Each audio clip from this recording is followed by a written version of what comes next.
Welcome everyone to the MMA Vivisection with me, Zane Simon, and my co-host Connor Rebish. And we were just talking about this UFC St. Louis card, and not that it's a bad card. It's not. There are. Oh God, you're doing it again, aren't you? Doing what? I haven't said anything, Zane. Please go on. Okay. Okay. Just kidding. Okay. So we were just talking about this UFC St. Louis card. God, it just got bigger. And it's not a bad card. It's not a card that that I have any particular reason to dislike. But probably, like, the thing I was just saying about it going in is that, barring unusual circumstance, nobody on this card is 2 fights from a title shot, and that's a little weird. Yeah, it fits the theme that the UFC established for themselves in 2017, which is quality matchmaking. You know how I often talk about tactics versus strategy? Yeah. UFC has revealed themselves once again. They've doubled down on being the tacticians and never the strategists. They don't seem to understand long-term investment. They don't seem to understand building narrative or hype. They just seem to understand either generic violence. And as far as generic violence goes, this, like most of their cards last year, looks fine. The matchups all make sense. I'm sure they'll be competitive and fun to watch. But either your choice is generic violence or that's it. Massive spectacle. The occasional massive spectacle. Yeah, generic violence or cash in. Short-term cash in. That's all you get out of the UFC these days. Yeah, I mean, you could argue Paige VanZant, like, oh, if she wins 2 fights just because she's at flyweight and that division has nothing, then she might get thrown into a title shot just because. Or Dooho Choi, if he just puts on 2 shockingly brutal wins, which he could. I would say that Kamaru Usman could be in that conversation, except it seems like nobody at the welterweight top 10 actually wants to fight him. There's that, and that division is now thick with dudes waiting for a title shot. Like, well, that seems like an opportunity to have those dudes fight each other. Yeah, which none of them want to fight each other. Yeah, well, that's the UFC's own doing as well. Yeah. Like, Kamaru Usman, the chances of him jumping Colby Covington, Darren Till, Rafael Dos Anjos all in line on the back of 2 performances with no hype at the moment, less hype than any of them at the moment, is pretty low. He might be the best of them, is why I say that. Yeah, he might. The least hype for sure. And, same Darren Elkins, too, is on like a 6-fight win streak. I love Darren Elkins. Darren Elkins is. I had this argument earlier where, people are like, oh, well, Darren Elkins could be in a top contenders match after this. And I'm just like, Darren Elkins, he is in prime Ryan Bader position. They're going to feed Darren Elkins to a top contender. They would never want Darren Elkins. He would have to be the only man standing to get a title shot. I would be happy if he did, but. Yeah, and I would love it too, but it would, he's in Damian Maia position, except without the hardcore BJJ fan base behind him, and without the having been a title contender really early in his UFC career and being seen as perennially elite ever since. Like, you take those 2 things away, and you just have a dude on a win streak. And well, I gotta say, best win streak of his career. Oh yeah, no, it's a great win. He is like Dennis Bermudez, Mirsad Bektic, Chaz Skelly, Godofredo Pepe. Those are 4 straight wins. That's a hell of a good winning streak. Yeah, he's put together something really good.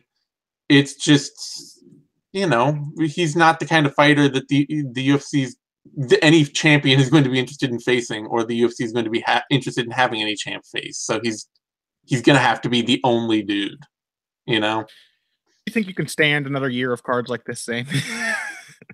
Yeah, I like it. I mean, I'm an addict, so I can. I mean, it'll be perfectly pleasant viewing.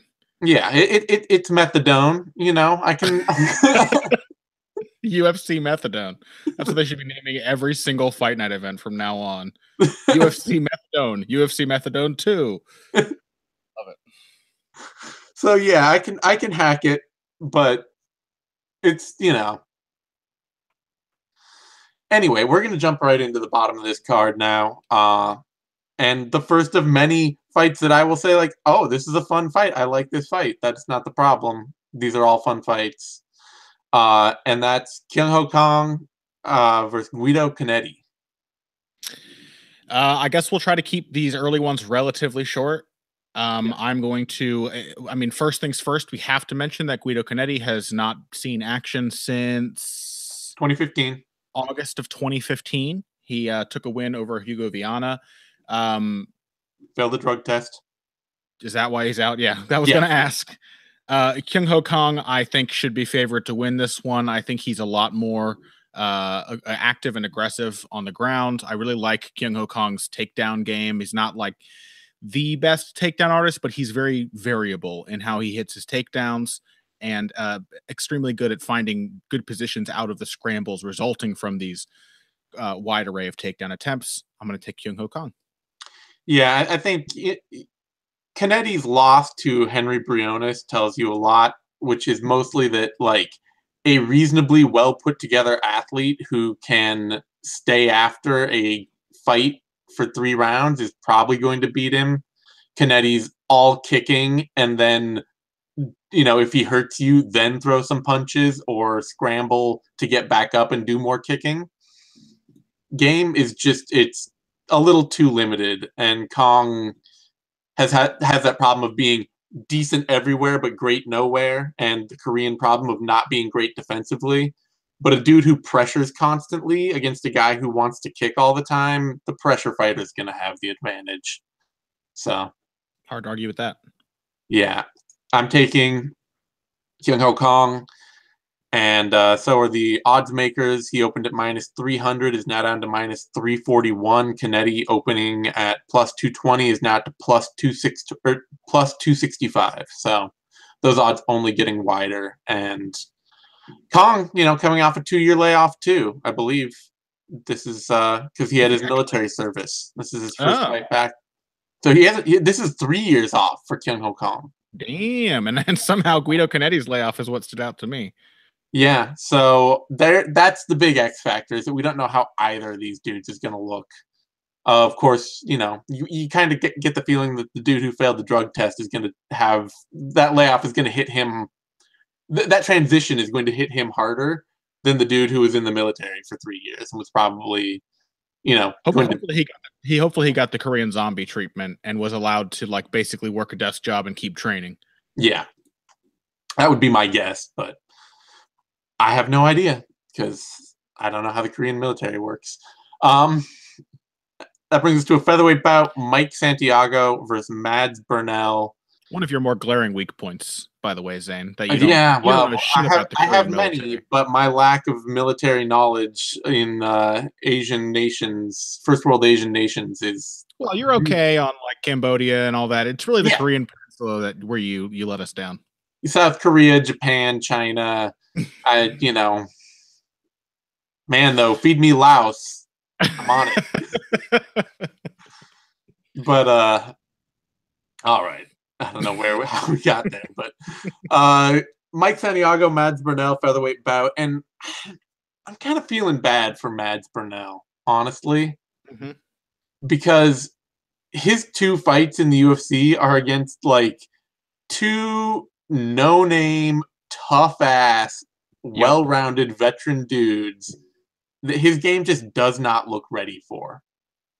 Burnell is a competent, tight boxer with an okay wrestling game and some good grappling, especially from top position, but none of it is that deep just because of inexperience. I mean,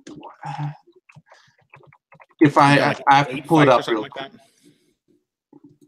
He's 8-2. He's been fighting since 2013. Yeah.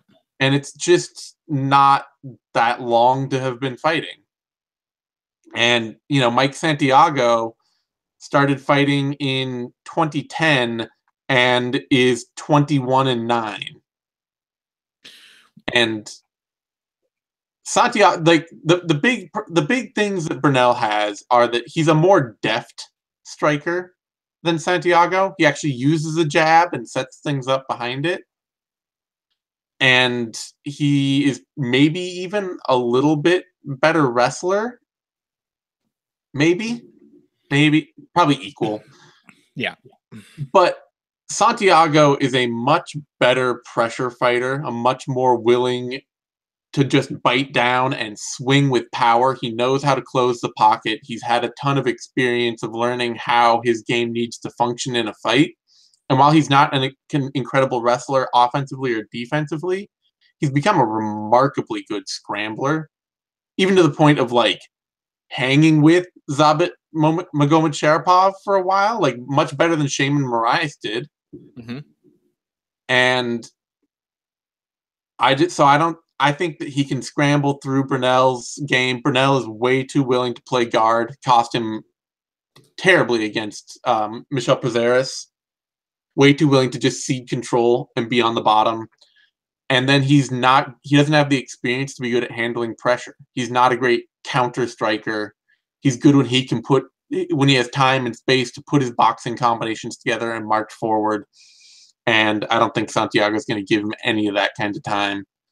So if it's going to be Burnell fighting off his back foot or off his back, I got to give this fight to Mike Santiago. Yeah, was Burnell's fight with...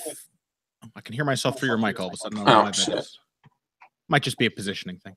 Was Burnell's fight with Michel Prazeres a late notice call-up? Why was it at 155? I mean, he's had a couple other fights at lightweight as well. I don't know. There's. It was. Wait, let me. I can do this more easily.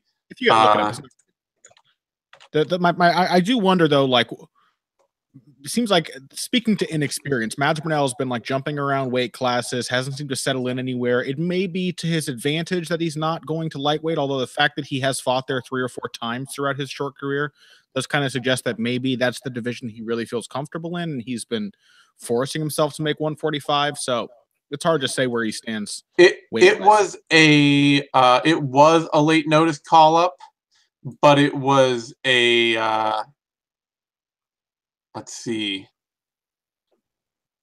It was only like a week or two call up. So it was definitely late notice. He was supposed to fight Prazeres was supposed to fight Islam Makhachev. That's right. And that's to Burnell's credit that he may come out a much better fighter, but without seeing him come out a much better fighter, like he looked like the guy he was regional. Yeah, he did. You know? He did, and he may have a little more deftness, as I think you put it, like a little more variety and subtlety to his boxing game, but he's also still a little stiff. He often comes across as like overthinking. There were periods in that Michel Prazeres fight where Burnell was like slipping and getting in punches, but then Prazeres just decided to throw his combinations like faster and harder, and just was hitting Burnell. Like it's like he's struggling to cross that gap between the training room and the cage still, I think. And that's definitely not a problem Mike Santiago has. I think, as you said, his aggression, his volume is going to be a huge difference here. He's going to pressure Mads Burnell, and then all of the prettiness of Burnell's technique, as it did, I think, when Prazeres pressured him, is going to start to fall apart just under the weight of that. And yeah, I mean, Mike Santiago may not be like a world's better wrestler than Mads Burnell, but he's playing a kind of game that will lend itself to wrestling more than Burnell's. I think Santiago's more likely to get a takedown off of his pressure against the cage than Burnell is to hit a reactive takedown on a veteran like Mike Santiago. So I think it's Santiago all the way. Yeah. Odds on this, Santiago is the favorite, opening at -245, adjusted up to -164, and now at -181. Burnell opening at +175, adjusting down to +135, and now at +150. So I'm fine with that. Santiago has lost enough over his career that he shouldn't be a lock over anyone. He's he's a decent but not amazing athlete, and he's not a incredible technician in any part of his game. He depends on toughness and aggression a lot. But Burnell just doesn't seem to have a deep enough game that I would see him being favored here. Yeah. Honestly, I think the odds could stand to be a little wider because I think Santiago, it's a pretty favorable matchup for Santiago. Yeah. Nothing against Mads Burnell, but it's just looks like a good fight for Mike. Brings us to a women's strawweight bout, Danielle Taylor versus JJ Aldrich. People know I like Danielle Taylor. Ever since her first UFC fight, I have had my eye on her, even though some of those early ones were not that fun to watch. The fight with Marina Moroz, I believe we caught that on the MMA Depressed Us because it was so frustrating and awful to watch. The fact that she came back just 2 fights later and put on the performance she did against Jessica Penne shows a pretty insane level of growth. And also the fact that being basically atom weight sized herself, she was the only woman in the UFC who was Seo Hee Ham's size. And while most people agree that Seo Hee Ham should have won that fight, she was still neck and neck with Seo Hee Ham, a much more experienced striker. She lit Seo Hee Ham up in the 3rd round. That's the thing. Yeah. And she absolutely dominated the 3rd round of that fight, even if I thought Seo Hee Ham clearly won the first 2. Yeah. So, I mean, that says a lot about a fighter who at the time was only 8-1, 7-2, I think, to go the distance so competitively with a much more experienced kickboxer.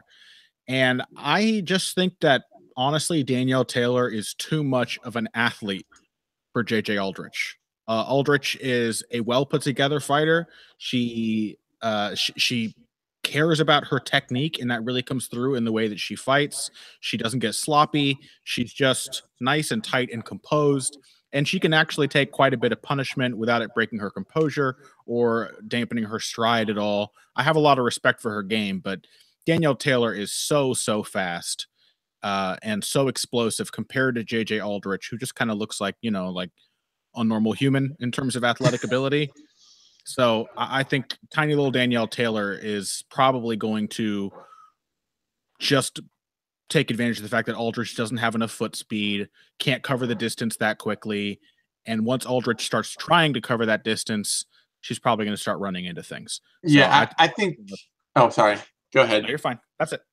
I think that this is probably one of the rare times for Aldrich in her career where being a less athletic volume puncher really costs her at the low levels of the strawweight division.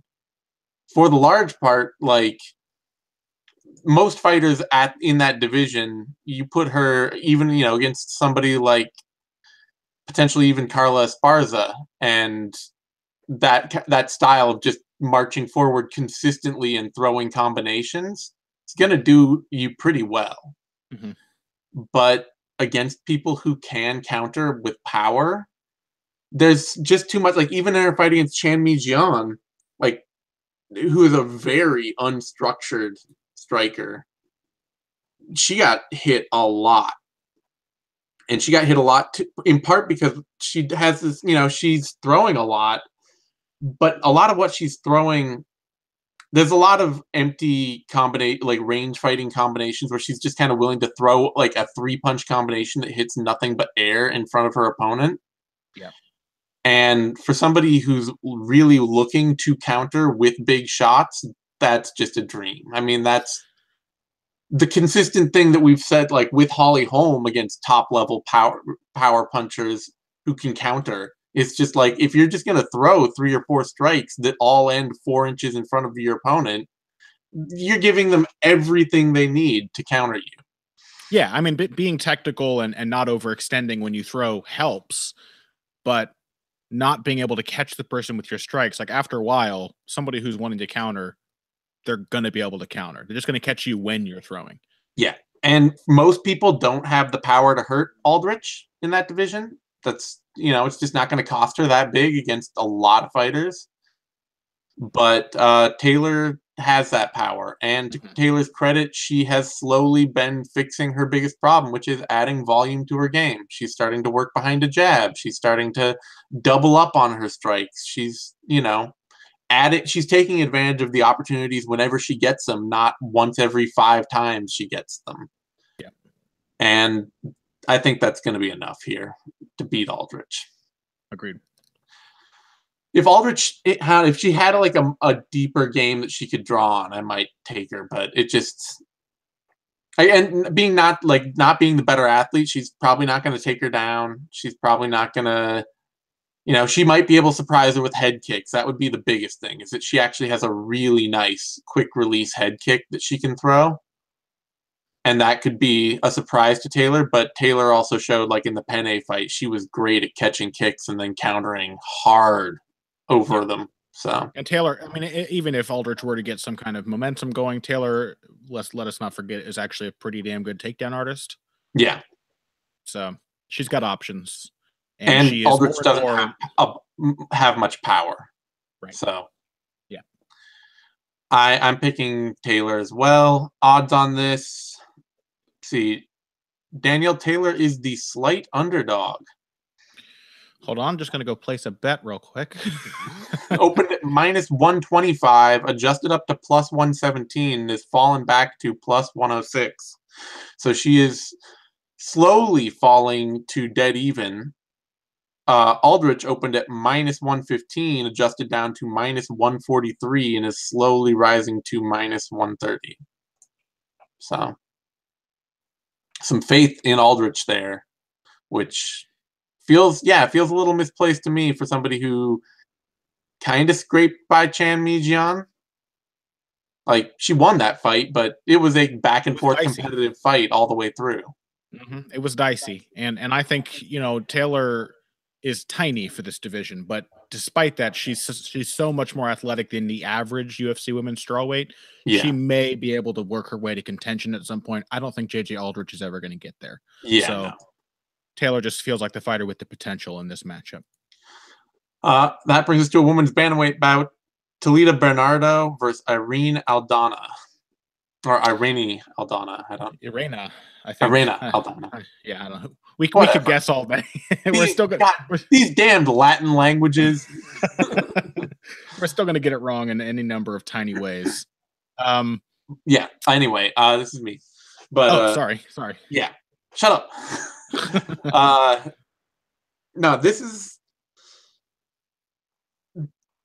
Talita Bernardo is going to have a lot of trouble in the UFC without getting exactly the right matchups. And exactly the right matchups are going to be hard to find, because the biggest problem for women's MMA tends not to be a lack of grappling.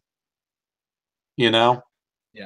Like, it's a tough row to hoe when all of your talents lie in being a good grappler in women's MMA.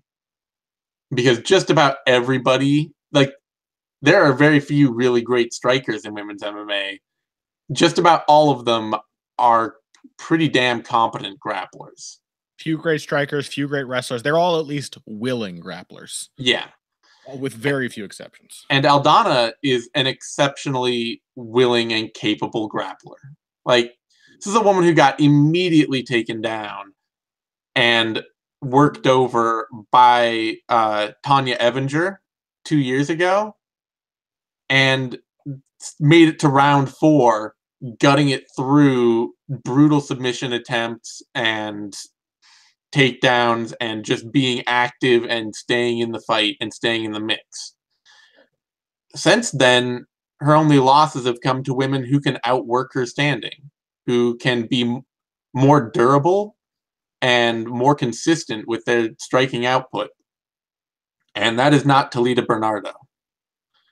Bernardo is probably the better wrestler, probably has the better top game, but I don't think she's going to submit Aldana in one round. And the story for Bernardo against Marion Renault was a round of gas and then getting absolutely tagged up on the feet for a couple of rounds. So if Aldana can remain active and fight off takedowns and make Bernardo work, then my guess is that her gas tank is going to really take over as this fight goes on, and she'll win a lopsided decision, maybe even a TKO by the end of it. Yeah, Bernardo, she had a tough going with Marion Renault in general, but her striking did not come off well. Yeah, and it should be said that was another, I believe, another late notice replacement. So there's a chance that her gas tank will just be way better. Yeah, her gas tank being better. I don't expect her striking to be considerably better.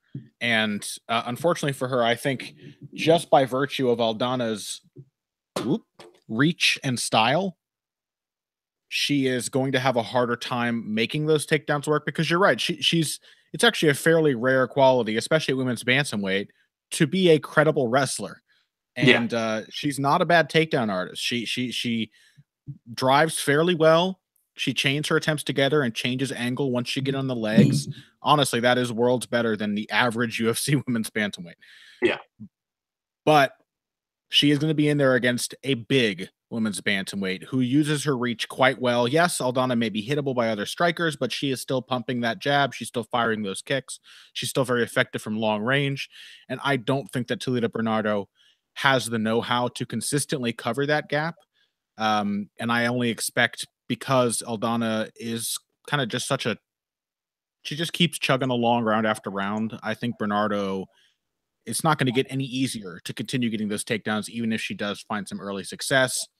And the skill gap in terms of striking, the confidence gap in striking, Aldana knows that she can just put hands on whoever she fights, and she usually does. Bernardo didn't seem confident in putting any hand on Marion Renault, and rarely does in her other fights either. It's just kind of desperation striking. And I think Aldana is going to have her way with that on the feet.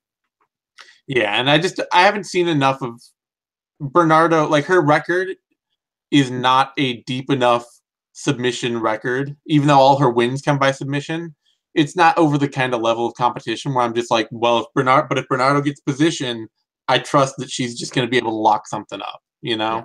Like I say, watching Aldana against Tanya Evinger, who's a very capable wrestler and grappler, and Aldana fight through that for 4 rounds gives me a lot more faith in Aldana's submission defense and her guts and her motor to fight through tough spots than it does Bernardo just being able to take her down and have her way. Mm-hmm. Odds on that fight, Irene Aldana opened at -260, adjusted up to -219, and has fallen back to -236 slowly. And Talita Bernardo opening at +180, and a lot of movement up and down on that, and eventually up at +189 right now. So let's see, that brings us to a women's flyweight bout. Kalindra Faria versus Jessica Eye. Jessica Eye, she's ready for the comeback, Zane. She's reinventing herself back at her original weight class. 2-division champ in the making. Brandon Vera, 2018. It's not that we're making fun of Jessica Eye, really. It's that, like, she's not a bad fighter. Like, she definitely has a lot of things going for her. And in some areas of skill, she's quite good. She's a much better striker in moments than the average woman's bantamweight. Yeah, but in moments is definitely the key. That there is some bizarre mental hang-up going on with Jessica Eye that consistently, it makes her consistently inconsistent. Honestly, you, like Brandon Vera, you can rely on her to not maintain whatever level of skill she shows at the beginning of the fight throughout the fight. I have always described her as too scrappy for her own good. She just seems to lose focus and get really, really caught up in whatever her opponent wants to do. Will she do better at 125? I don't know. It's kind of hard for me to imagine Jessica Eye at this point, under the weight of all of those consecutive losses, like having the get up and go to start a new run. Like, she may just be a little too shop worn and her ego might be a little too busted down after all of that. she certainly seems to, in those moments, have a striking advantage over a fighter like Kalindra Faria. I think she can be more fluid and a much better counterpuncher. She works a really nice jab. She's also got a pretty good kicking game, Jessica Ai. But her problem is that she's just willing to follow her opponent anywhere, into any kind of fight. And so I really think Jessica Ai is going to have a good chance of getting something going early on in this fight. And it's very, very likely that that gets her the win. It's at least entirely possible. But as any fight goes on, she just falls apart. And I don't know. She's going to start tangling on the ground. She's going to start tying up in clinches and exerting all of her energy for no reason. And it's just going to turn into a nightmare for her when, again, like every other fight, it probably will start out as something that seems to be kind of going her way. So I'm going with Kalindra Faria just because Jessica Ai's special ability to shoot herself in the foot. Yeah, it really does seem like a fight Jessica Ai should win on tape. Yep. She's got a consistent pressure game where she can walk forward and, throw strikes, work people back to the fence, throw with a little power. She's got some good technique in there. But she also has kind of the problem I was talking about with JJ Aldrich, but at a much more athletic level, where she'll just throw like 2 or 3 strikes that all are like 4 inches from her opponent and then just get countered on the end of it. Just like you weren't in range to throw any of that. Your opponent didn't even have to work that hard to hit you on the rebound. Like, they don't have to be looking for all that much to be effective in that case. My biggest concern is honestly that Faria may just not be athletic enough to work a game on Jessica Ai. But I mean, Betchkahea did, and Betchkahea is as unathletic as anybody gets in in MMA, really. Yeah. The only thing Betchkahea can do better than like anyone else in her division, like objectively better, is dance. And that's probably just practice. Like, I really think the other ladies could catch up because of their athletic advantage. Oh. But, much love for Betchkahea, by the way. She does a lot with a little, and that's why I like her. She goes further with nothing than just about anybody else. Hell yeah. But Faria, she's got this patient Muay Thai style that is not the most technical thing. She tends to just sort of wait and then swarm and then get out and wait and swarm and wait and swarm. And that's just it. Fights in little bursts of offense. But the thing is that when she steps in for those bursts, she always steps in far enough to be in range and actually land her strikes. Yeah, like how much could this look like Faria's fight with Karolina Kowalkiewicz, but it goes her way? Yeah, you know what I mean, we're like both women just kind of constantly darting flurries of strikes at each other, except that like Kowalkiewicz loves that shit, and Jessica Ai thinks she loves that shit, but it really seems to make her nervous and antsy. Yeah, Ai gets lost in the middle of combinations. Sure, her chin starts to pick way up. She gets hurt, and then her plans just go out the window.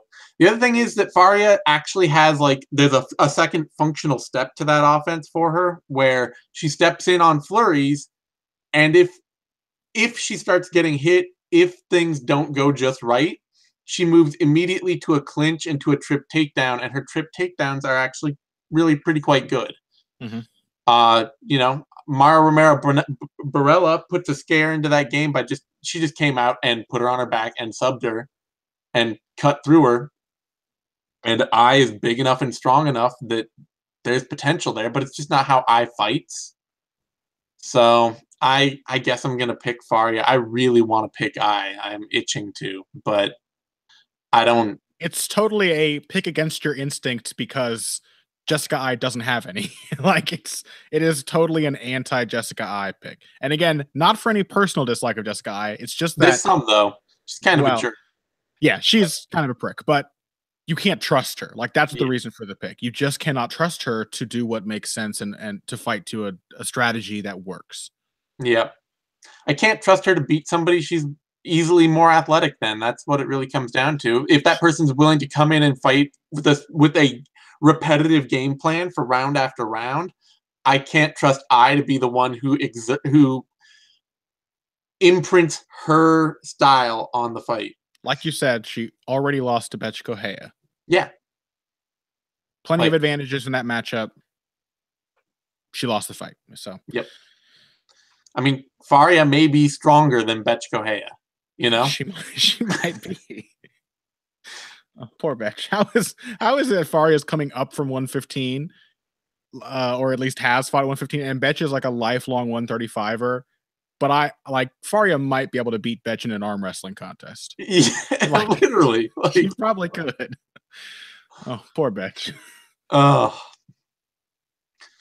Faria is this fight's about dead even. Faria opened at -145, is now at -105. I opened at +105, is now at -119. So the slight favorite. Lines have been trending. You know, I started as the underdog. She's now trended to the favorite. Faria started as a favorite, now barely an underdog.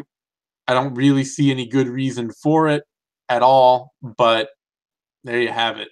I would definitely call this even though the lines suggest that plenty of people have been, I would call this a don't bet on this fight. Yeah, do not touch it. Yeah, Jessica I may consistently screw up, but you never know how. And Kalindra Faria did get rolled over in her last fight, so you just never know. All right, that brings us to the Fox Sports 1 portion of the card, and our first bout on Fox Sports 1, a welterweight fight, Thiago Alves, Zach Cummings. And I really like this fight a lot, and I like it mostly because Thiago Alves is probably just a better fighter than Zach Cummings, but I'm still picking Cummings to win. Alves over his career throws at a higher clip. He lands at a better clip. He's better defensively. And Cummings, the modern iteration of Zach Cummings, mostly just wants to box with people. So it is set up for Zach Cummings to lose this fight as the less responsible, equally as willing, less diverse striker. However, Cummings is also tough as shit.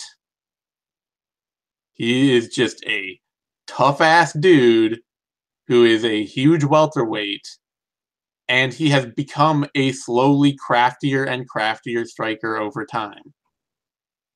He's very good and very willing to use that toughness to stick in the pocket, roll with shots, not take stuff very clean, and answer back with really hard counters. Also, I think that this, as a southpaw matchup, really favors Cummings because it won't give Alves easy access to the lead leg outside leg kick with his back foot. He'll have to kick the inside of the lead leg or step it, or shift his combinations to step in on leg kicks, either of which means that he's probably going to have to open himself up just a little bit more to hit leg kicks, which I think favors Cummings' willingness to stay in the pocket and trade hands. I would not be surprised at all if Alves has success early, looks good throughout a lot of this fight, and then starts getting clipped, or if he looks good enough to maybe force Cummings into a wrestling game. But Cummings is a good wrestler when he chooses to do it. He's especially good at chasing and scrambling with takedowns once he initiates them. And I just see, I just don't have enough faith in who Thiago Alves is at this point, Yeah. It's hard to pick any Thiago Alves fight these days because probably shouldn't be fighting anymore, but he still clearly has something to offer. Yeah, I mean, I think he's clearly more he's still clearly more technical than Zach Cummings as a striker. Yeah, going back to his 2014 fight with Seth Bashinsky, where it was like, yeah, that was him coming back from a layoff. Like, that was 2 years after his fight with Martin Kampmann, where he was winning until suddenly getting choked out. And like, he comes back, everyone's like, well, Thiago Alves is probably done.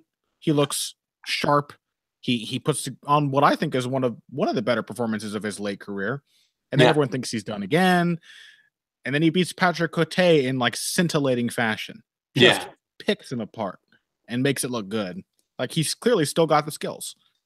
Yeah. And the big difference here with this and the Cote fight, I think, is honestly like it's the orthodox southpaw matchup, where in Cote he had easy access to Cote's lead leg and just killed it early. And I don't think he's going to have that against Cummings, and as such, he's going to have to end up in a fight that serves Cummings better. And, you know, then you got to look at the kind of dudes that Cummings loses to. I mean, I guess there's Santiago Ponzinibbio, but I think that Ponzinibbio is a much more durable, capable, tougher out than Alves right now. Maybe that's wrong. Yeah, like I keep thinking about this matchup, and I do repeatedly feel like I am having to talk myself out of picking Thiago Alves. Yeah. Because there are a lot of question marks, as we've just said, as you laid all of them out, like all the reasons not to trust Thiago Alves. But stylistically, like, if the people who beat Zach Cummings, with a few exceptions like Gunnar Nelson, you know, like taking him down and just being an incredible jiu-jitsu player, typically it's like Santiago Ponzinibbio. Those are people that give him trouble. People who can put together like a pretty crafty volume striking style. Well, I mean, I wouldn't even say that. Typically, it's just been that he was it used to be that he was a really undersized light heavyweight. Well, yeah. And middleweight. And then he fought Gunnar Nelson, who was able to out-scramble him, and then Ponzinibbio, who was just better and more technical. True, yeah. Has he fought anybody other than Ponzinibbio then whose style really compares favorably to Alves's? Because that fight was... He's super tough, though. That's the thing. Yeah. He didn't get just ragdolled by Ponzinibbio. Like, it's easy to remember that fight as a one-sided beating, but Ponzinibbio had to work through some shit and was still getting caught later into the fight, even as he started to take over. Cummings' toughness and size and power, which he's not like a massive knockout threat, but I do think he's got heavy hands. Yeah. And they've been looking even better lately as he's become more technical. Like, he just put a shit kicking on Nathan Choi. That wasn't even a pretend close fight. Yeah. But man, Thiago Alves looks so good when he fought Patrick Cote. He looks really, really good. Yeah. I'm betting on that durability. I'm betting on his small technical improvements, and I'm betting on him being the guy whose gas tank and chin holds up better over the rounds. Yeah, because no matter what, Thiago Alves does get hit more than he used to early in his career, even though he still looks good. His punches still flow really nicely. He is still a kind of fighter who, like, even more than earlier in his career now, he tends to rely on putting combinations of punches together, working his way into the pocket, and he can be countered when he does that. He's got short little arms. He has a lot of confidence in throwing his punches. Even Cote caught him a few times. The difference is that Cote doesn't really throw in combination, especially when he's countering, and Cummings does. It's one of the better things about his counter punching is that he will, as you said, like, kind of roll with a shot and then put 2, 3, or 4 together, uppercuts, hooks, changing his angles, changing his attacks. I think he's probably going to get hit in the face a lot. Yeah. But he's probably going to start getting shots in after that. And I do still think, like, if Cummings cannot hurt Alves or turn some of those striking exchanges into a takedown and get some time on top, he's going to have a very tough fight in his hands. Yeah. But it does feel like Cummings is maybe just too, in his prime for Thiago Alves, when, let's remember, like, Alves has only beaten, like, the people I shouted out, Patrick Cote, Seth Bashinsky. These are not, like, top flight at their best fighters. So yeah, Jordan Meehan. I mean, that is a severely washed Jordan Meehan. yeah. And Although again, I do feel still like I'm talking myself out of picking Alves. So I know what you mean. It's hard when you see it when you watch one fighter and you see like their technical game and you're like, that is just, it's clearly a step above what the other guy is doing. Yeah. But I don't trust it. It's the cruelty of the fight game, is that like being better doesn't actually mean being better. Yeah. Cummings opened at -230, has slowly trended upwards ever since. He's now at -198. And Alves opened at +170 and is slowly trending down. Is at +163 right now. So I like that fight getting closer. I like Alves' chances, but I'm picking Cummings. That brings us to a lightweight bout. Matt Frevola versus Marco Polo Reyes. Well, this is going to be violent. Yeah. Marco Polo Reyes is just a violent man. He likes to throw combinations of punches. Doesn't particularly mind being hit. Honestly, I'm not sure how much like prime he has left in him. The man's already 33 and he's had like nothing but blood and guts wars or, knockout losses, as in the case of his last fight in the UFC. Matt Frevola, on the other hand, is just insanely aggressive and has phenomenal stamina. So the dynamic I see in this matchup is, I mean, Frevola is going to be pushing for takedowns early. He may have an opportunity there, but honestly, I think Polo Reyes has looked pretty good with both his grappling and his takedown defense in his last several fights. I think the dynamic we're going to see here is Frevola like recklessly chasing Polo Reyes early, getting hit, but possibly wearing Reyes down quite a bit by the end of the fight. Reyes has a hair trigger. He will throw if you come forward. I don't think he can stay composed. I still remember how well he fought through the exhaustion in his fight with Maestro Dong Hyun Kim. But he did have to be kind of coached through it, and his opponent had to get just as tired as him. And the one thing that really stood out about Matt Frevola's fight on the Dana White Contender Series is how well he was able to push a pace without slowing down a bit. He threw nothing but power. He got into like a half dozen takedown attempts, most of which early were defended. He got smashed to the liver with left body kicks, and he just didn't slow down or change anything about the way he was fighting. So really, it's like a two true outcome fight for me. It's like Frevola gets fucking blitzed on the chin and goes down early, or he survives late and manages to start dragging Reyes to the ground and does some damage to him from there. Because the one thing that actually looked like there wasn't a lot technically to like about what Frevola did in that fight, except for his grappling. Yeah. His positional changes, his transitions on the ground were really smooth. The final setup for the submission, I think he went through 2 other submission attempts before he managed to get the one, like just smoothly chaining from the rear naked choke to he had like a deep arm in guillotine, like a Schultz headlock to the rear naked choke to the arm triangle. That kind of stuff is going to be dangerous late.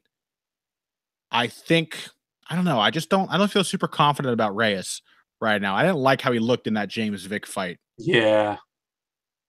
And I think he may have a little bit more trouble pulling the trigger early than he usually does. And if that's the case, I think Frevola might finish him late. Frevola does kind of like fighting style and look. He kind of looks like a Dan Henderson, Matt Hughes love child. Are you saying that 70% Matt Hughes, and then are you implying that Dan Henderson and Matt Hughes were pounding each other behind the barn? Hey, look, I mean, I haven't read Matt Hughes' book yet, but I've heard it's pretty racy. Ooh, tantalizing details. A lot of stuff happens behind barns. Yeah, he's got, but like that's how he fights too. Like that's not just how he looks, but it's very much like his stand-up. You can tell he's just been watching Dan Henderson tapes. And like not fully understanding them either. No, not fully understanding them, but knowing that if he keeps his hand like right here and then only throws power hooks, then he'll have like a pretty scary game. Yeah. But really, like the fact that he did that against the Flores character without slowing down. He just kept throwing bomb after bomb after bomb. It was pretty impressive. Yeah. In shape. My worry is a little more I think I'm gonna pick Reyes here. And the reason is more because of Frevola's fight with Rausch Manfio before his fight previous on Titan FC. And he just was not pulling the trigger nearly as much. And it it makes me feel a little bit like the feeling of him just being able to come out and be like, to trust that he will be that fighter in the UFC. I don't know. I don't want to just buy into that 100%. Very fair, especially for a fighter who is so inexperienced. Not that Marco Polo Reyes has a lot of experience himself, but he has been like spending time hanging out at Alliance, hanging out at Intrem in Tijuana. Yeah. Like he's been around good fighters, been sparring with good fighters for much longer.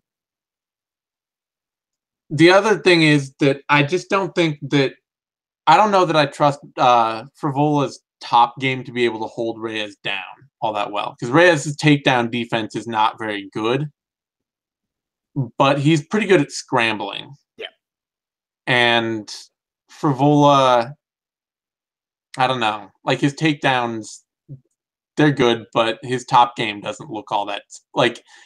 He's good at finding transitional grappling, but I don't know that he's necessarily good at really punishing somebody for being on top of them. Yeah, but I think he may have those opportunities because Reyes is absolutely a quickly transition kind of fighter. Yeah, it's tough because I don't know. Polo Reyes has been knocked out, so, and Frevola does throw heat.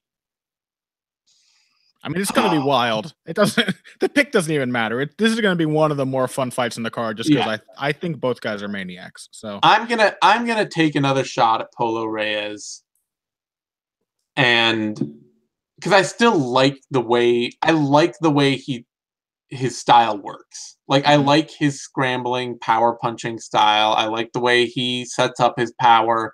I think he's a little bit more technical than just a brawler. And Frevola tends to march forward and eat shots, throwing power shots back. And I just don't, I don't look at his win on Dana White Contender Series and think this dude is just going to dominate like this going forward in the UFC. Oh no, I don't expect that either. I have this feeling about Polo Reyes, like looking at his fight with Jason Novelli before the loss to James Vick, and he was like, I mean, it went to a split, and it's not like Novelli was really taking it to him. It was just kind of like Polo Reyes almost let the fight slip out of his hands. He left a lot of that bout just hinging on like getting the right tiny little moment to happen. And I don't know. If the man can't pull a trigger, then Frevola's style seems like... True. You know what? You've convinced me. Don't do that, Saint. I shouldn't bet on Polo Reyes. He is I like some of the fun things about his style, but you know what I'm actually kind of realizing he reminds me a bit of? Who's that? He reminds me of Rivera, Francisco Rivera. Yeah. Where it's like, I really like the things that you do in a fight, but the actual margin for you winning any given fight is so specific on your opponent fighting just this perfect way that lets you get what you need. And Frevola is not going to fight that fight, very likely. So he may. I mean, that's the thing. Your point about not knowing what to expect from Frevola is very valid. Yeah. I gotta tell you, you're right though. I should take Frevola. I shouldn't be willing to ride with a guy who I like the parts of his game that don't click into an actual necessarily functional fight style. Well, now he's definitely going to win. So yeah, now that I've swayed you, that's what always happens. Frevola is the favorite here. Open at -230, now at -232. Not much movement on that line at all. Polo Reyes opening at +170, now at +187. I think that's a little wide on Frevola, frankly. His record is 6-0. I mean, that's all yeah, you need to it's hear. 6-0, and his wins are solid, but they're not like amazing wins. In his best competition being Rush Manfio, and that being a pretty boring 3-round decision that was not like super dominant. It was just a solid win that Manfio did not have a lot of offense to offer him. Yeah. But the Flores win and the Manfio win, they're both good. And Reyes' best win is Maestro Kim, probably. So I don't know. We should move on. That brings us to a lightweight bout: James Krause, Alex White, and this is the big question here is how Valmir Lazaro is Alex White. I love it. That is a question that would make sense to about 4 people on Earth.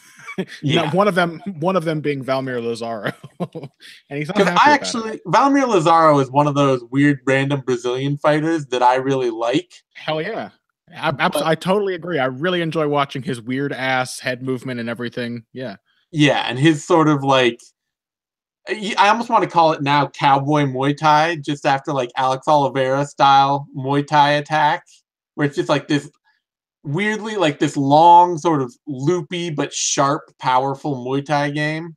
I call it Johnny Eduardo Muay Thai. Johnny Eduardo Muay Thai, yeah, there you go. And I think Lazaro probably learned it from Johnny Eduardo. I'm pretty sure he was a Novo guy. Yeah, so. He's a Novo União product, and and Eduardo being a Novo União trainer. Yeah. But yeah, like how Valmir Lazaro is Alex White.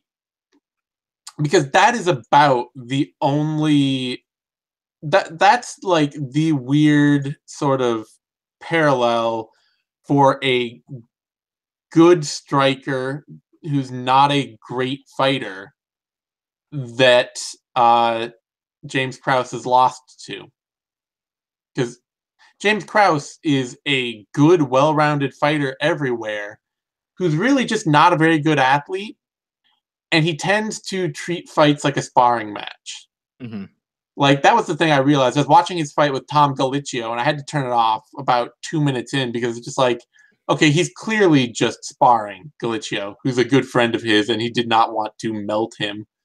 He's like, he nailed him with like a hard head kick, like a minute into that fight. And then he just like very clearly did not follow up on it. And I was like, okay, this fight's not going to help me at all. And then I went and watched his other fights, a couple other fights of his Lazaro fight and his Campbell fight. And I realized, while he may have especially taken his foot off the gas against Galicchio, that is still just how James Krause fights. Like, not following up is the key word, like, or the key phrase, is that he just doesn't seem to like realize that he's like supposed to hurt people. Yeah. And then get after them when they're hurt. He just has this very sort of put together sparring style that is competent. He can be a good wrestler. He can be a good grappler. He can be a good striker. But he can also get outworked in all those places. And better athletes, even better athletes who like to coast, like Jorge Masvidal, are going to beat him just by being better athletes and coasting a step ahead of him all fight. Thing is that other limited fighters who aren't necessarily better athletes tend to lose to James Krause because he is well-rounded and he can do a lot of different things. Jesus Christ. I just want to give you the fight metrics since I've already called out Krause's fight with Valmir Lazaro. Talk about a perfect sparring match. Significant strikes, 87 against 87. They landed exactly the same number of strikes as each other. I hope this is exactly that fight. And I am probably going to pick James Krause in this fight because I still don't think that Alex White can wrestle. Yeah. I think he's still a piss poor wrestler, and that Krause is willing enough to change things up to turn that into his advantage, because he does just sort of run through things and just do different stuff and try and work different angles all throughout the fight. But if this becomes a fight of who exchanges the harder shots and who gets the better licks in over 3 rounds, and it's just a kickboxing match, Alex White does not fight like it's a sparring match. Alex White wants to turn fights. If you're trying to spar him, he will come out looking to brawl you. He will come out looking to put power on and make a stamp on a fight. And in that way, he could beat James Krause. Thing is, James Krause is really tough, really fucking tough, and willing to adapt.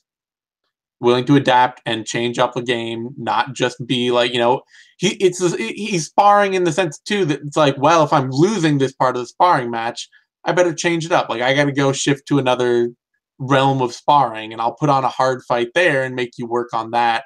And if you can't hang with me there, I'll win that fight. And I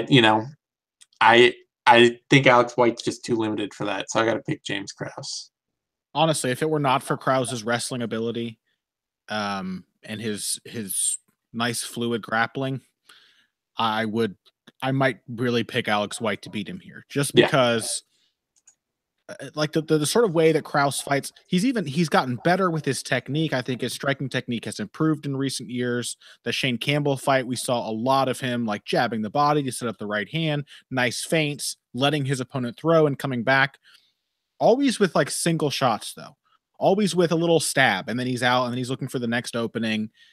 I don't know that James Krause knows how to turn it up. I don't know that he knows how to stick that first shot, see that it's landed clean, and then put another 3 behind it before the opponent can clear their eyes. That's what Alex White does. James Krause is going to be trying to stick in these single shots. Alex White is going to try to put 4 or 5 together and move forward with each one so that he can turn that counter into a real opportunity to win the fight then and there. And yeah, that kind of stuff makes the difference. I mean, Alex White is weird and stiff. He's like Valmir Lazaro in a lot of ways. He's got this awkward looking style, but he puts his shots together. He's quite accurate, and he seems to have some power, and his power may have even improved at 155. Yeah, I definitely think moving up a division was the right move for him. Yeah, he looks really nice. He seems to be able to maintain a pace much better, and he really puts heat into basically every punch that he throws,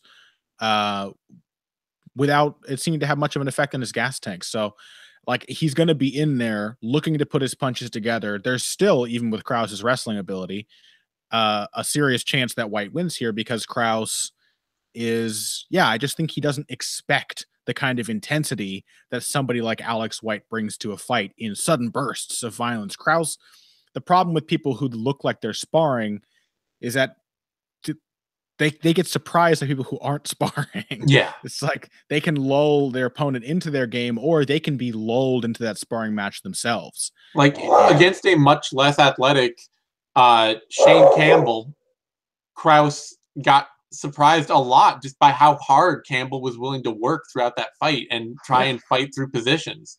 Krause still won it, but there was a lot of Campbell just being like, just getting an advantage or turning around a bad situation because he was willing to work harder. Yeah, when something happens to you in a fight, you like push through and you resist and you try to teach the other guy a lesson. When you're sparring, it happens. You're flowing with it. It's a great thing to be able to do in the gym.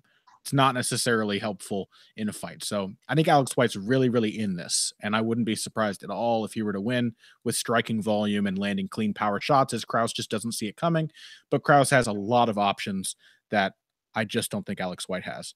He may. Yeah. I mean, we may be surprised at some point Alex White shows off some really good takedown defense or pops right back to his feet against a considerably good wrestler, but we have not seen him against a wrestler like that yet. So, yeah. He did well against Mitch Clark in defending takedowns, but Clark is a pretty notably bad wrestler. Yeah. And like you said, that Krause is not a great athlete. Like, Mitch is just not an elite level athlete at all. Yeah.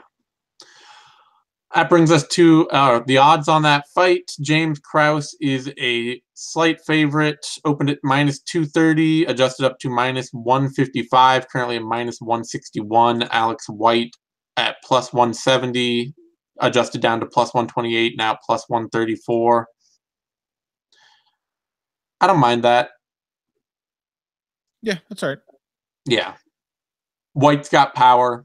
I like his striking style better, and if he can keep the fight there, then he could very easily win it, but it's just a question of seeing that in action. Yeah, it's just that Krause is like self-limiting. Yep. And he may be objectively better in a lot of ways than Alex White, but White is anything but self-limiting. He fucking goes after it. All right, that brings us to a featherweight fight. Darren Elkins, Michael Johnson. And yeah, I think this is you, right? Yes. Yeah, it is.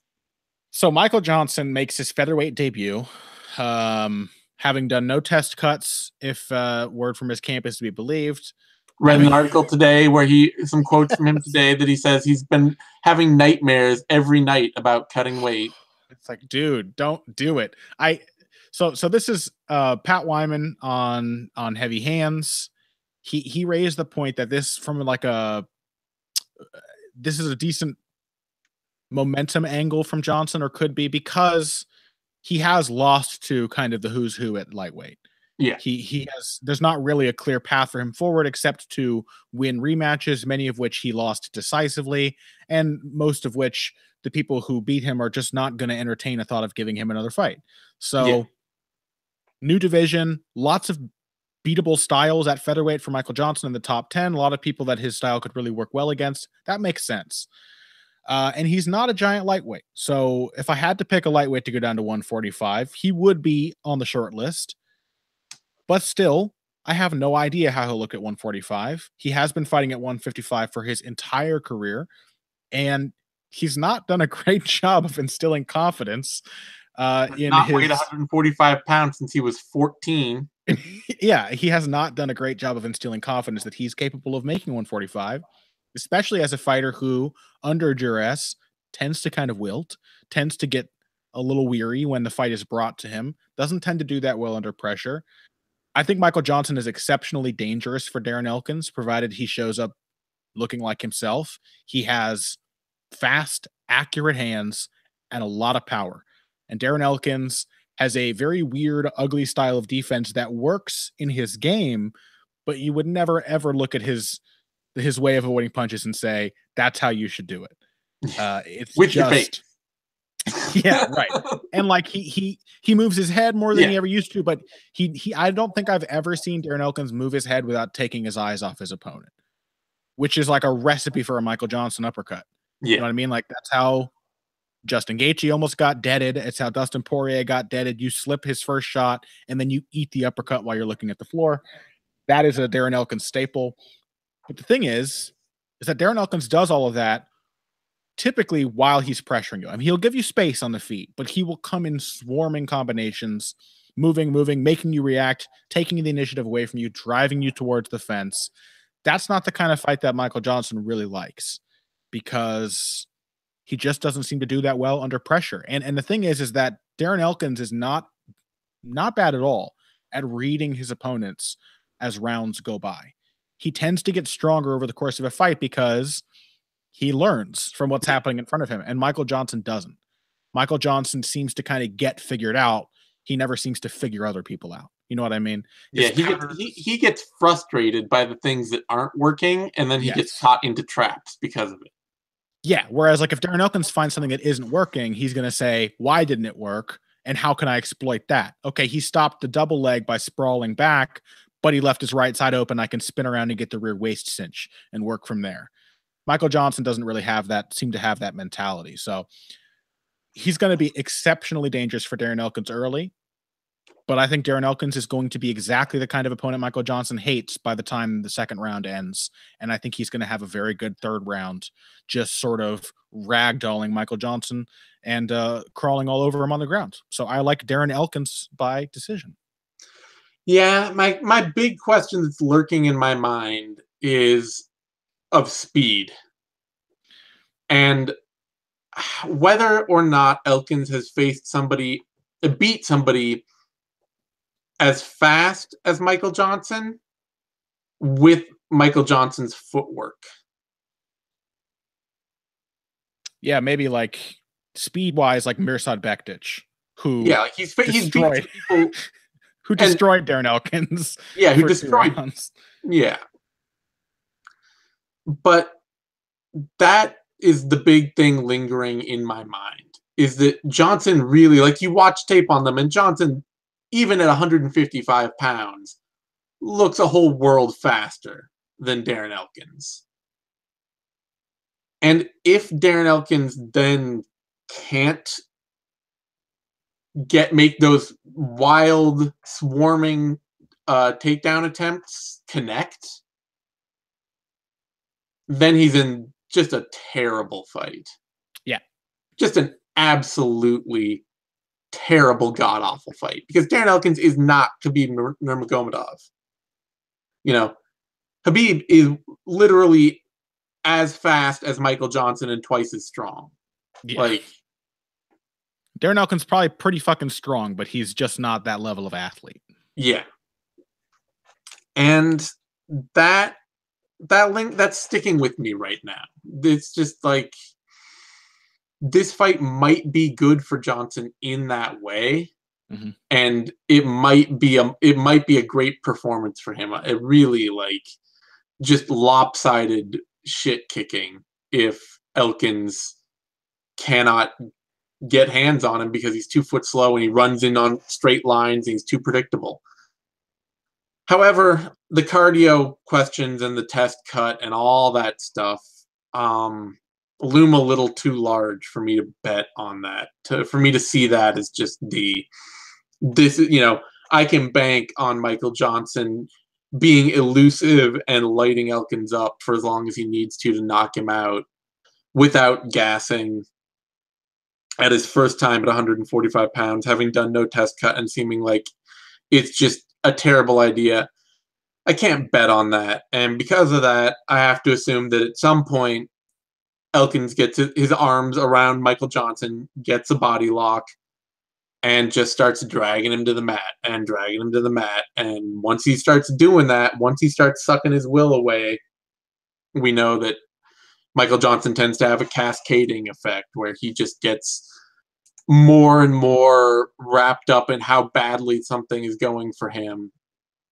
And it just eats away all the good parts of the fight. And, even going all the way back to his fight with Reza Madadi. So, because of that, I will take Darren Elkins, but I have this feeling that Johnson could put on a great performance if he's not too fatigued by the cut and if he can just stay a little bit elusive. Odds on that fight, Michael Johnson coming in as the favorite, opening at -165, adjusting up and down to about -168 or so, and then drifting along at -160.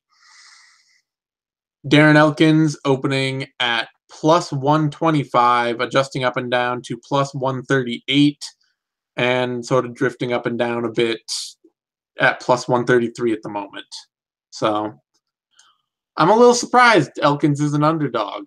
I get that he's not the prettiest fighter to watch in the world, but he's had a lot of success at a division that he's already been fighting at for a while. Johnson has had very little recent success in a division and is now coming to a division that he's never fought in before.